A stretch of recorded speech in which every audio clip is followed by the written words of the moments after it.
사랑하는 국민 여러분, 제조업의 평균 가동률은 75% 수준으로 떨어지고 경제 성장률은 2% 내외로 저성장 기조가 고착화되고 있습니다. 하지만 다른 한편에는 언제든 부동산 투기에 나설 수 있는 1,000조에 달하는 시중 부동자금이 쌓여 있습니다. 이를 두고 여당은 어려움은 있지만 비교적 잘 대처하고 있다고 하고 제1야당은 베네수엘라로 가고 있다고 비난하고 있습니다. 저는 둘 다 아니라고 생각합니다. 낡은 대기업 중심 수출 경제 체제가 초래한 양극화와 불평등은 대한민국의 존립을 위협하는 수준이 되었습니다. 미중 무역 분쟁, 브렉시트로 대표되는 보호무역주의는 그나마 숨통을 열어주던 수출마저 둔화시켜 한국 경제의 불확실성을 높이고 있습니다. 낡은 경제구조 개혁과 심각한 불평등 문제 해결 없이는 경제의 활력은 고사하고 미래의 희망마저 사라져 버릴 것입니다. 한국 경제 이제 패러다임을 대전환해야 합니다. 혁신과 특단의 대책이 필요합니다. 문재인 노믹스는 한계에 봉착했습니다. 소득주도 성장은 결과적으로 을과 을의 싸움으로 만들었습니다. 본래 소득주도 성장은 경제구조 개혁을 통해 중소기업에게는 지불 여력을, 영세 자영업자와 노동자들에게는 단결권을 주어서 정당한 협상과 보상이 이루어지고 그 보상이 생산성 향상으로 연결되게 하는 것이 핵심입니다. 그러나 과감한 시장 구조 개혁은 하지 않고 사회정책에 가까운 최저임금을 그 중심에 놓음으로써 재벌 대기업 시장 기득권 세력에게는 면죄부를 주었습니다. 또 혁신성장은 재벌 대기업의 투자와 일자리에 매달리는 낙수경제로 회귀해버렸습니다. 정부가 주도하여 시장을 창출하고 불확실성을 줄이는 정책을 펴는 대신 재벌 대기업에 대한 세제 혜택과 규제 완화 정책으로 전락해버린 것입니다. 그렇다고 자유한국당의 시장 근본주의가 대안이 될 수는 없습니다. 보수가 경제 성장에서 유능하다는 말도 옛말이 되었습니다. 지금 제1야당은 그 어떤 경제 비전도 없이 오로지 경제 위기에 대한 선동과 공포 마케팅에만 몰두하고 있습니다.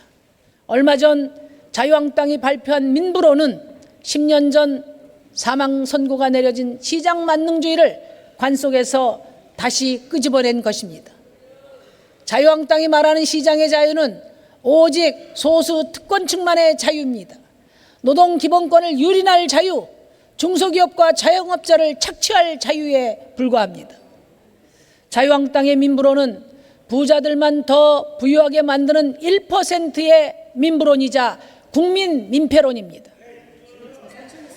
정의당은 민생경제 개혁 후퇴에 맞서고 경제혁신의 길을 열겠습니다. 불평등을 해소하고 기후위기에 대응하는 정의로운 경제비전을 확고히 세우겠습니다.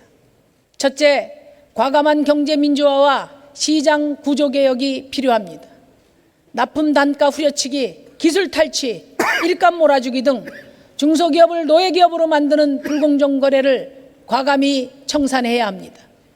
중소기업 영세 자영업자들에게는 지불 여력을, 노동자들에게는 단결권을 보장해 줘야 합니다.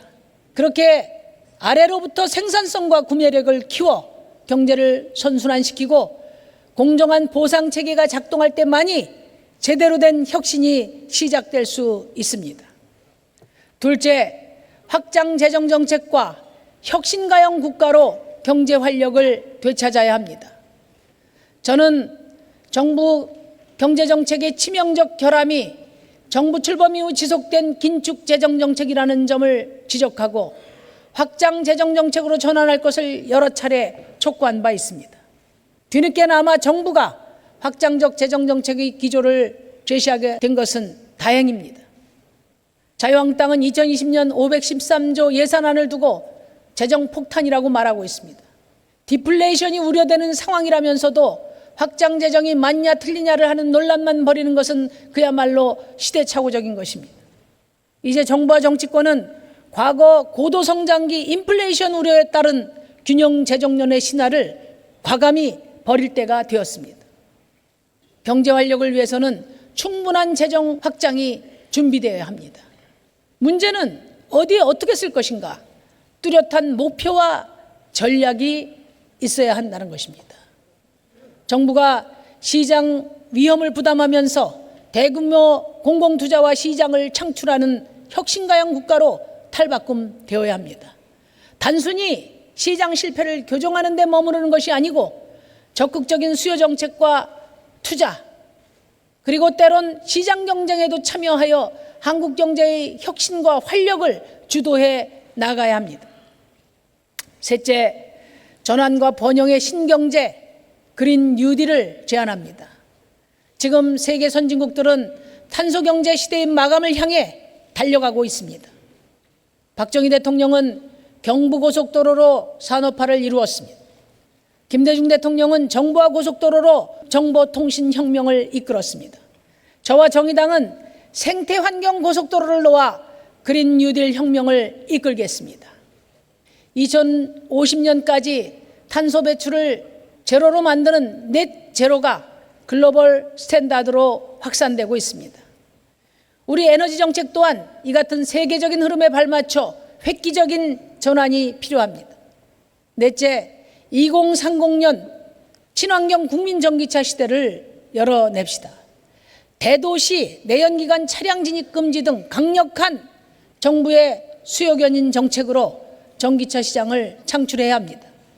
세계 주요 국가들이 이미 하고 있는 일입니다.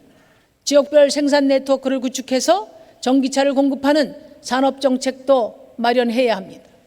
이를 통해 미세먼지와 CO2 배출을 저감시키고 일자리 창출과 혁신 중소기업 네트워크 구축, 지역 경제 활성화라는 종합 전략을 수립해야 합니다.